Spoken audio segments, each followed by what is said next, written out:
O ex-secretário de Saúde do Amazonas, Marcelo Campelo, prestou depoimento hoje na CPI da Covid e debaixo de muitas críticas. Apoiadores do presidente Jair Bolsonaro tentaram responsabilizar o governo amazonense pela falta de oxigênio no estado. Já senadores oposicionistas atacaram a conivência de Campelo com o tratamento sem eficácia defendido pelo governo Bolsonaro. O presidente da CPI, Omar Aziz, do PSD, começou a sessão tratando de outro depoimento, marcado para quinta-feira. O empresário Carlos Wizard, suspeito de participar do gabinete paralelo que aconselharia o presidente Jair Bolsonaro a adotar medidas contra a vacinação, pediu para ser ouvido por meio virtual. Ele alegou que está nos Estados Unidos acompanhando o tratamento de um parente e pediu para depor de lá. Mas Aziz foi taxativo. Disse que nenhuma testemunha convocada poderá prestar depoimento à distância e mandou um recado para o empresário. Se o senhor Carlos Wizard não comparecer na quinta, nós iremos tomar as devidas providências com a CPI em relação a que eu li há pouco. Os senadores começaram então a ouvir Marcelo Campelo, o primeiro secretário estadual a prestar depoimento à CPI. Campelo comandou a área da saúde no Amazonas por 10 meses, incluindo o pior período da crise de oxigênio no estado em janeiro. Ele ficou preso por 5 dias, alvo de uma operação da Polícia Federal por supostos desvios de dinheiro da saúde. Logo depois, pediu demissão. A CPI pretende esclarecer se o governo federal foi ágil na resposta à crise. Houve confusão de datas em vários depoimentos. O ex-ministro Eduardo Pazuello vem dizendo que agiu assim que foi procurado. Mas os primeiros cilindros de oxigênio só foram enviados pelo Ministério da Saúde no dia 12 de janeiro. E o estado já sabia do colapso dias antes. O relator Renan Calheiros, do MDB, lembrou que a empresa White Martins, fornecedora de oxigênio, vinha alertando o governo do Amazonas sobre o problema e que no dia 7 de janeiro deixou claro que havia risco de desabastecimento. Renan perguntou sobre quando Marcelo Campelo repassou a informação ao Ministério da Saúde. Com quais representantes do Ministério da Saúde Vossa Senhoria tratou pouco antes da crise do oxigênio em dezembro e início de janeiro? Sobre o oxigênio especificamente, eu fiz uma ligação ao ministro Pazuello no dia 7 de janeiro, por telefone, explicando a necessidade de apoio logístico para trazer oxigênio de Belém para Manaus, a pedido da White Martins. A partir daí, nós fizemos contato com o Comando Militar da Amazônia, por orientação do ministro, para fazer esse trabalho logístico. Mandamos ofício ao Comando Militar da Amazônia. A partir do dia 9 de janeiro, enviamos diariamente ofício ao Ministério da Saúde pedindo apoio em relação a essa questão da logística de oxigênio. E qual foi a posição do governo federal com o ministro da Saúde em relação a você mandando esses ofícios? Eles não respondiam esses ofícios? No dia 9 de janeiro, quando nós percebemos que haveria um atraso na chegada da primeira balsa prometida pela White Martins, nós enviamos o ofício. E existia uma agenda do ministro Pazuello em Manaus a partir do dia 10 de janeiro. Então, no dia 10, foi relatada a situação dessa preocupação do apoio logístico. Não, secretário. Eu fiz uma pergunta muito objetiva. Vossa Excelência disse que mandou correspondência para o Ministério da Saúde. Pazuello disse que não pediram ajuda. Por isso que eu quero saber, e esse é um dos pontos dessa investigação da CPI, foi a falta de oxigênio. Qual foi o comportamento do governo federal no estado do Amazonas em relação à prática deles? Você mandou correspondência. Porque a Pfizer mandou 83 correspondências e eles não responderam nenhuma. Eu quero saber se eles responderam alguma correspondência do estado do Amazonas em relação à falta de oxigênio. Não tenho conhecimento se houve resposta, acredito que não. Não tem conhecimento ou não houve resposta? Não houve a resposta que eu saiba, senador. É uma prática comum. E com quais autoridades do Ministério Vossa Senhoria tratou? A partir do dia 10, por favor. tratei diretamente com o ministro Pazuello. Não, a partir do dia 10 não. Você disse dia 7. Dia 7 com o ministro Pazuello e depois mandamos ofício para o Comando Militar da Amazônia. Ponto.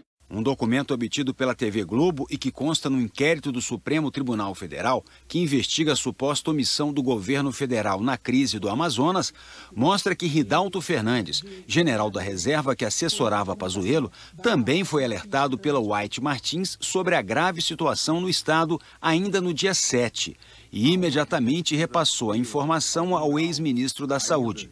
No dia 17 de janeiro, Ridalto enviou uma mensagem de áudio para Mayra Pinheiro, secretária do Ministério da Saúde. Mayra era uma contingência absolutamente desconhecida para todo mundo. Ninguém cogitava isso. Se você verificar os gráficos lá da White Martins, existe aí. Eles estavam trabalhando historicamente com 30 mil metros cúbicos. Eles estavam já trabalhando em torno de 50 e eles falaram que não conseguiriam mais atender de forma rápida, aumentando acima desse teto. Mas eles informaram quando? No dia 8. O e-mail chegou no dia 8. Eles chegaram comigo no dia 7 à noite. Eu falei: cara, me formaliza isso agora para começar a fazer um plano. Foi quando eu acionei o ministro Pazuello. O senador Eduardo Braga, do MDB, disse que as providências para se evitar o colapso no estado poderiam ter sido tomadas bem antes. Ele citou um documento da White Martins para o governo do Amazonas de julho do ano passado, 6 meses antes da crise. A empresa disse: avaliando os volumes contratados, já podemos constatar que os mesmos não suportarão o consumo que atualmente estão praticando. É imperioso que se tomem medidas preventivas imediatas em relação ao atendimento desta secretaria, até porque são referentes a atendimento de indiscutível suporte à vida. Em julho, ela já estava preocupada com a explosão de consumo. Portanto, nós estamos falando de julho de 2020 e as pessoas morreram por falta de oxigênio a partir do dia 8, dia 9 de janeiro de 2021. 6 meses para providenciar o oxigênio.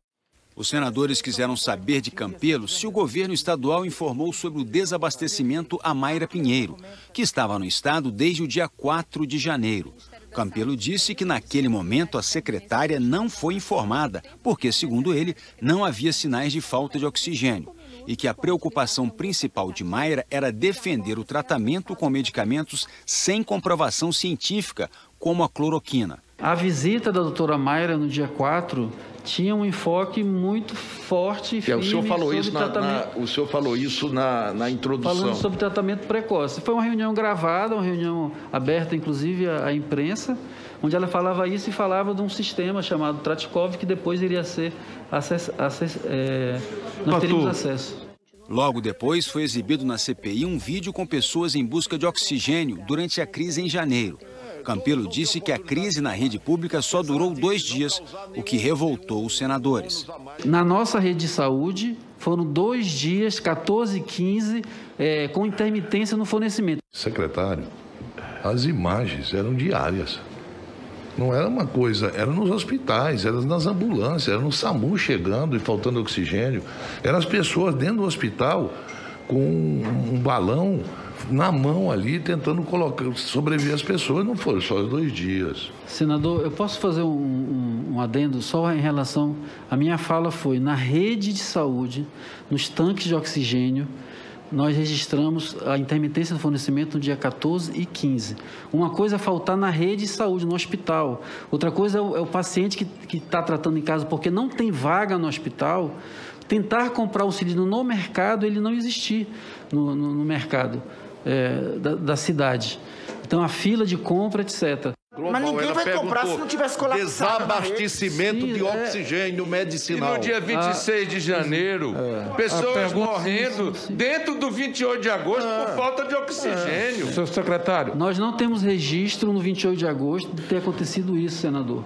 Presidente, não há registro. Presidente. Não há registro. Pelo amor de Deus, nós acabamos de ver. A gente acabou de ver. O senador Humberto Costa, do PT, disse que o Ministério da Saúde usou Manaus como local de testes de medicamentos, com insistência no uso da cloroquina, mesmo depois de a ciência comprovar que o remédio não é eficaz para a Covid.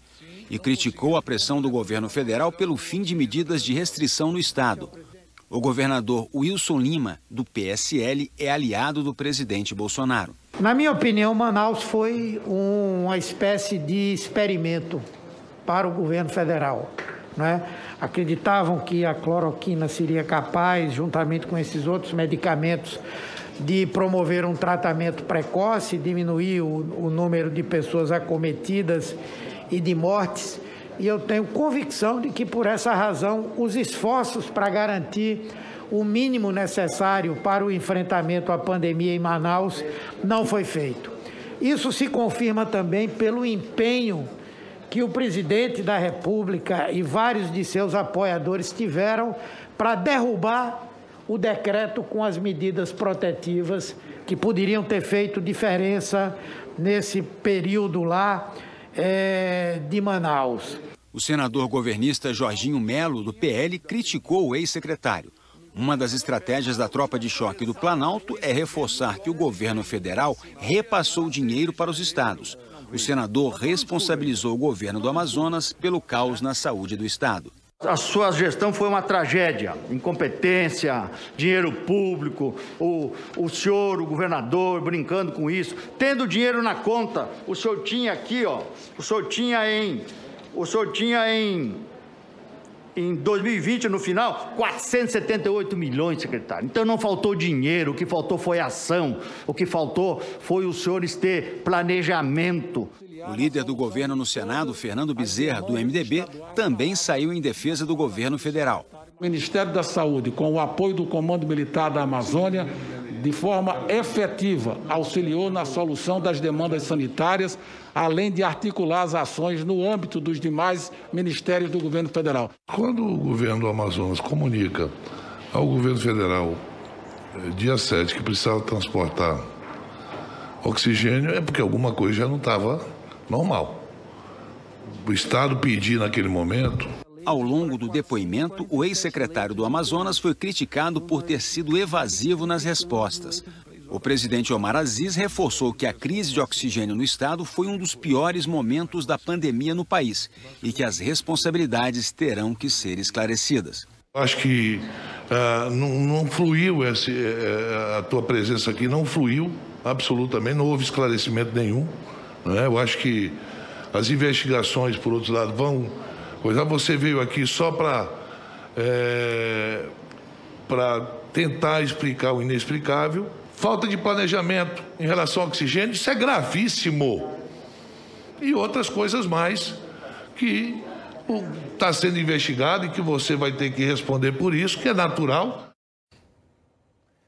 No início da noite, o ministro do STF, Nunes Marques, concedeu ao ex-governador do Rio de Janeiro, Wilson Witzel, o direito de não comparecer ao depoimento na CPI ou, se decidir ir, a ficar calado e não assumir o compromisso de falar a verdade. O depoimento do ex-governador está marcado para amanhã. Na Justiça, Witzel já é réu por desvio de recursos da saúde. Nunes Marques entendeu que ele tem o direito de não produzir provas contra si mesmo.